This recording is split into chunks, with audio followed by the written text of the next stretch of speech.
Hello everyone and welcome back to my channel after a break of about 3 or 4 years, possibly more.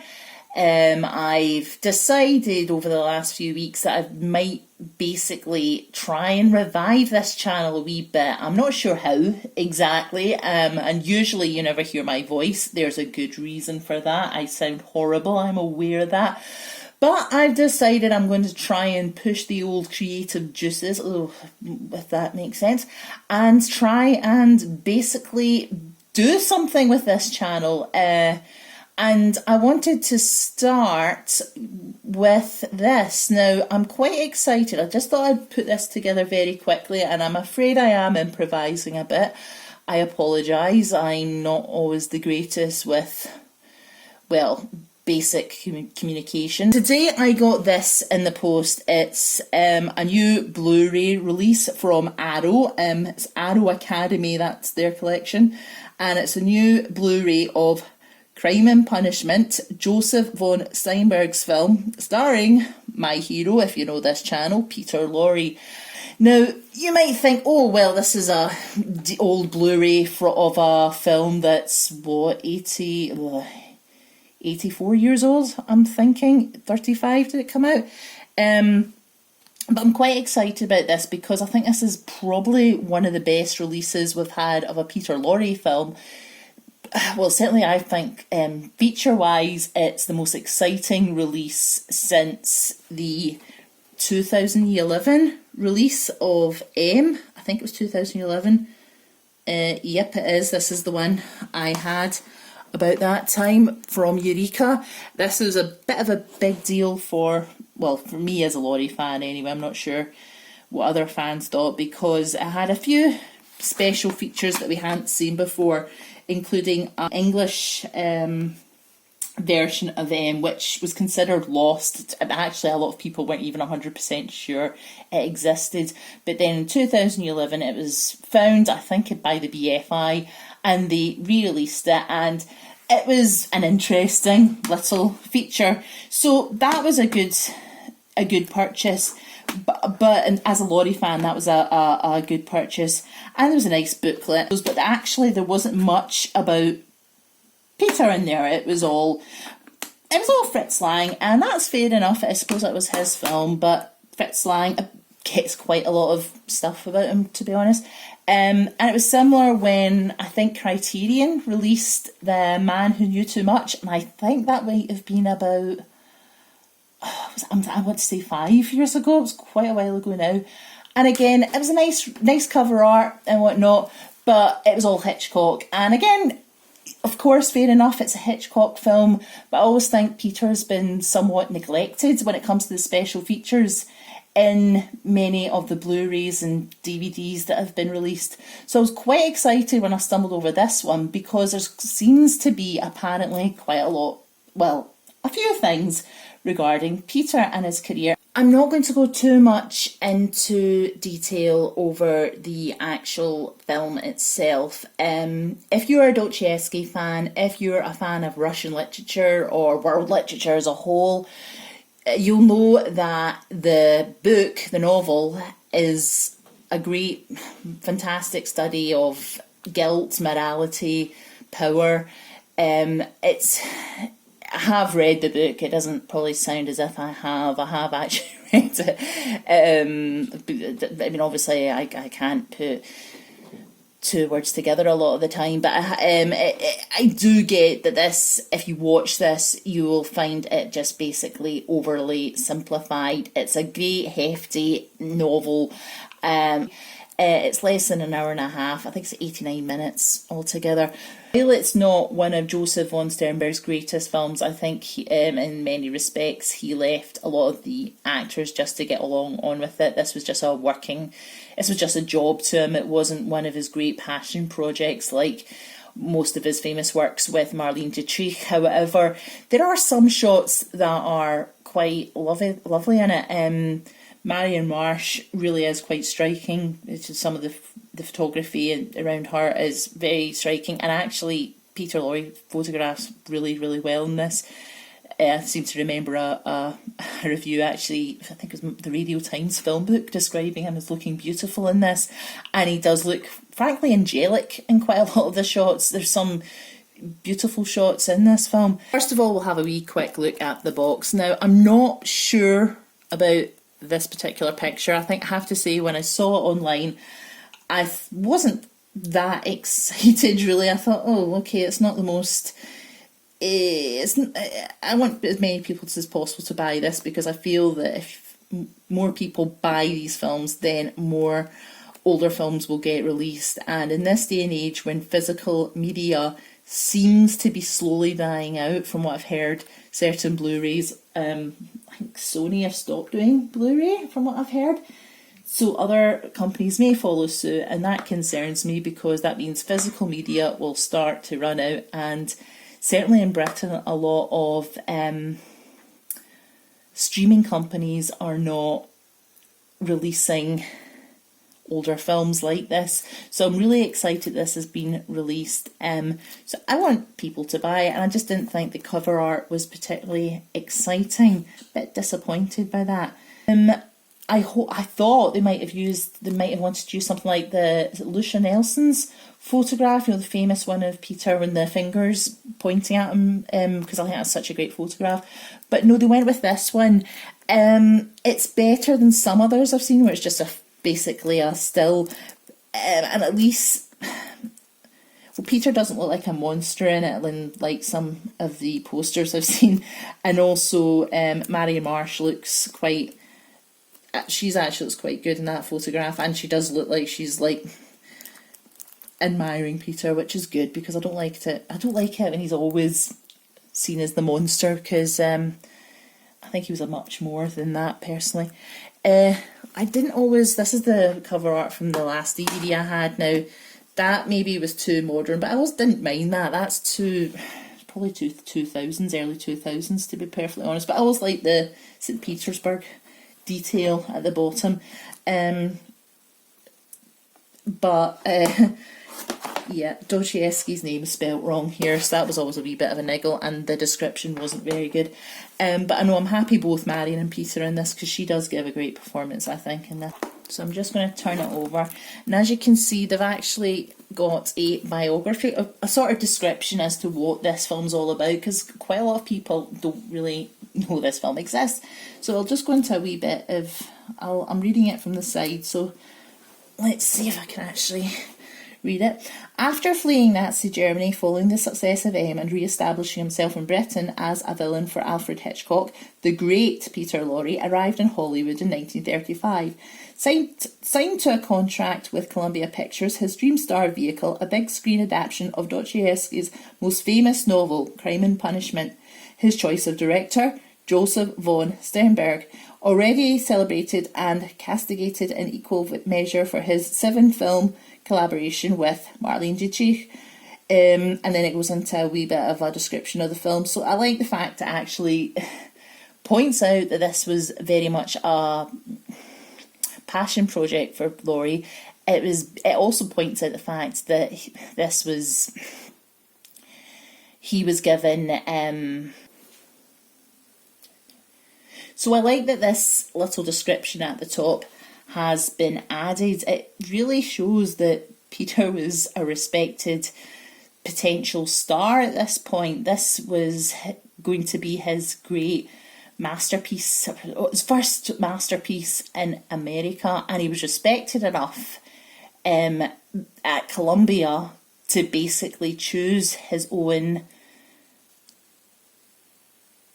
star vehicle, really, and by all people, considering the studio head was Harry Cohen, who was considered, I think, one of the most hated men in Hollywood. Whether that's fair or not, I can't really say, but I know he was certainly not he was pretty despised by a lot of people at that time. It just shows you that they really put a lot of faith in Lorre, and it's an interesting piece for that alone. So this is in high definition, 180. Looking forward to that. As I said, I do think there's quite a lot of lovely shots in this. I think both Marion Marsh and Peter photographed beautifully in this film, so I'm really looking to see it sharpened up a bit, because my other copy, it had that fuzziness, and I think Blu-ray really helps black and white films, so I'm really looking forward to that. There's also a selected scene commentary with Stephen D. Yonkin, who is the author of The Lost One. Light and Dark, a newly filmed appreciation by David Thompson, critic and director of Joseph Sternberg, The Last Man Who Made Dietrich. David Thompson is a bit of a Lorre fan as well. The last few books he has written, he has spoken about but he's paid tribute to Fritz Lang, but he's actually really given Peter some credit as well, because for a long time, I kind of think until, in all fairness, The Lost One came out, a lot of the work that Peter was in, people knew he was a good actor, but I think it's only been the last 15 years or so that he's really getting the credit he deserves, really. There's been more critical analysis of him as an actor rather than just a good actor appearing in a great director's films. So David Thompson actually has written quite a bit. He does basically equally praise Lorre and Lang in a few of his books, I feel, as opposed to just purely praising Lang, which is nice to see. And the thing I was wanting to see, The Double Face of Peter Lorre, 1984, an hour-long German TV documentary. So, and it's, I can't pronounce the name, I'm not going to even attempt that. And also, I have heard this, the Mystery in the Air episode is on here, of Crime and Punishment, which was recorded in 1947, so 12 years after the film. Lorre reprised his role for his radio show, and I have heard it, and there is quite a notable, right away when you listen to that, you hear the difference in Peter's voice. He's very much become Americanized. You think this is brief, an hour and a half. This is like condensing Crime and Punishment into half an hour. So it's still an interesting listen. So if you can get a hold of that, I really would recommend listening to it. But and there's also rare stills from the archive of Stephen D. Yonkin. So this does seem like a Peter Lorre tribute, to be honest. So let's have a wee look inside and see what we've got. Okay, so we'll just open this up. Let's have a look. So it's just a copy, really, of the cover art in here, and I think we're going to have one of the posters. It doesn't look too bad. Oh, I should be so careful with these because I want to keep these as a collection. Yes, that poster's inside. At least it's not a blank inside, so that's okay. That's no. And I think we've got the booklet here. Oh, that's not a good one. And again, the same information as in the back sleeve, just there. So I'll just flick over. So we've got the cast there, and this, oh, very nice. One of the great shots there. Okay, so we've got contents, cast and crew for An Ego Against the Law 2019, an essay by Adrian Martin, and about the transfer. So let's have a look. Again, that's a nice image. Again, the version I had, you can see everything, but that's so much sharper, and that's not even the DVD. I can just tell by the still, that's such a sharp image, and it's focusing right in Peter. All this is focusing on Peter, as you can see. So that's, I'm sorry, I'm a fan. I'm really sorry if that sounds sycophantic, but there we go. Again, one of my an interesting collection of photos from when Peter arrived in America. If you're a fan, I'm sure you've seen them. There's quite a few. This probably sums up the film for a lot of Dostoevsky fans, certainly. And as for any link between this film of Crime and Punishment and the original 1866 classic novel by Dostoevsky, Steinberg was merely was not merely dismissive, but overly derisive at the suggestion. So that probably says what he thought of the film. He didn't really, I know he didn't think much of it. He wasn't very pleasant to the cast of this film at all. So I don't think it was the most enjoyable of shoots, from what I know. Again.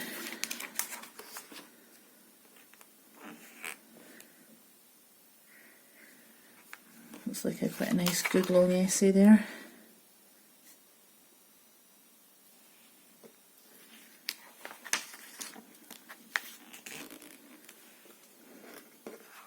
It's good that this was a big production, and it's really nice to see that it's getting a lot of respect. Look at the art's brilliant.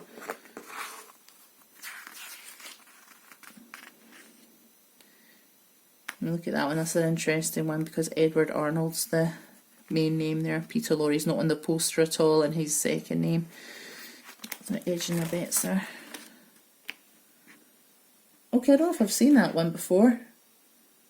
That's a new one, I think. So that's the behind the scenes, because that's Sternberg, isn't it? And Arnold and Peter there. Okay, that's a new one. I've not seen that before. I think I've not seen that one before. I'm pretty sure I haven't. Yeah, I've seen that one before. Again, nicely printed. Okay. About the transfer. Okay, that's good. Interesting. Okay, so this is me getting to the end of the gallery that's on the disc. From what I can see, the transfer looks great, it looks nice, and not the sharpest of black and white films, but certainly it's a great improvement on the DVD that I had before. A lot of exciting information, or a lot of exciting special features that I actually really am even more excited about actually than I was before. I've not had really a proper chance to listen to Stephen Youngkin's contribution. I had a little quick listen, but it does seem to be detailing quite a lot. I'd actually say it's going into a bit more of an academic background on Peter, rather than, if you've ever seen the Old Biography channel, that's a much more a lighter piece. So this does seem to be going into what Peter's life was like in the mid 1930s, what was going on. He's just arrived in America after fleeing the Nazis in 1933, by Alfred Hitchcock in London, obviously. So from what I'm seeing so far, I'm really looking forward to getting into this. And if you're a Peter Lorre fan, I would really recommend this. So I'm continuing to watch the gallery just now. There's a lot of good imagery. Considering I was a little bit disappointed in this, I have to say there's quite a lot of great gallery photos. A couple I've never seen before, actually. Brilliant shots of, brilliant publicity shots, I think from Stephen Youngkin's collection. So that's a nice wee gift, a nice wee addition to this set. Quite a few of Maria Marsh actually, but very good. As I said, I would recommend this. The David Thompson documentary is about 25 minutes long. It's a video essay, not so much a documentary, on Joseph von Sternberg's career. Apologies right now, because I think I've mispronounced his name a couple of times and I have no idea why. So I really apologise for that. So no, from looking at this disc, I'm really very happy with this purchase. If you're a Peter Lorre fan, I would really recommend it. That's all I can say, really. If you're I would actually recommend it, even if you're a fan of old Hollywood, really, because this is a film, I think it deserves more respect, or just some interest, because it is something it's not widely viewed. And I'm not just saying that as a Lorre fan, I think it is an interesting piece. So yes, no, I would recommend this. It's not the cheapest right now, so maybe you should wait for the Arrow sale. I don't know how regularly they have those, but I think it's certainly a must for any fans of Lorre. Maybe not fans of Russian literature, maybe not fans of And no, actually, I'm going to say, even if you're a fan of von Sternberg, you should watch this, because I think you should get everything, really. I'm a believer in that. So, as I said, I'm trying to revive this channel. This is my first video. I'm sorry I rambled. I'm not very used to improvising, as is very obvious. I'm hoping to do more of these videos.